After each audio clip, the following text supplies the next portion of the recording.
BJP అధ్యక్షుడిగా ఎవరనే ఉత్కంఠకు తెరపడింది. ఈ పదవికి మాజీ ఎమ్మెల్సీ రామచంద్రరావు పేరు ఖరారైంది. ఈ మేరకు రామచంద్రరావు నామినేషన్ వేశారు. రాజాసింగ్, ఈటెల, బండి సంజయ్ నామినేషన్ వేయలేదు. అధిష్టానం నిర్ణయంతో వీరు వెనక్కి తగ్గినట్లు తెలుస్తోంది. ఎంపీలు ఈటెల రాజేందర్, ధర్మపురి అరవింద్, కె లక్ష్మణ్, మాజీ ఎమ్మెల్సీ రామచంద్రరావు పేర్లు బలంగా వినిపించాయి. ఈ క్రమంలో రామచంద్రరావు పేరును ఖరారు చేశారు. ఆర్ఎస్ఎస్ తో పాటు కొందరు సీనియర్ నేతలు ఆయన పేరును బలంగా ప్రతిపాదించినట్లు తెలిసిందే.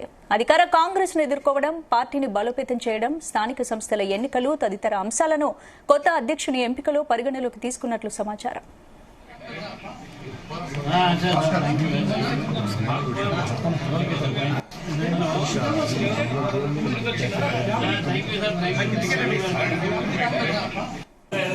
మళ్ళీ మీకు దొరకది ఫోటో.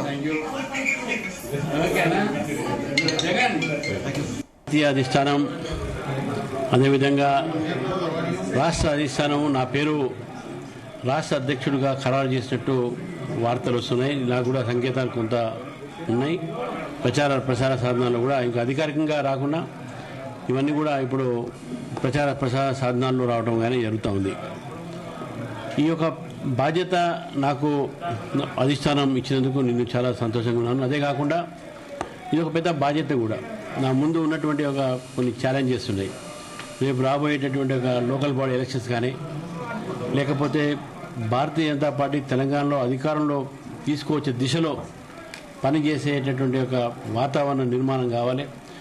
తెలంగాణ ప్రజలు బీజేపీ వైపు చూస్తున్నారు, బీజేపీ ప్రత్యేకంగా భావిస్తున్నారు. వారు టీఆర్ఎస్ని అదే బీఆర్ఎస్ని చూశారు, కాంగ్రెస్ని చూశారు.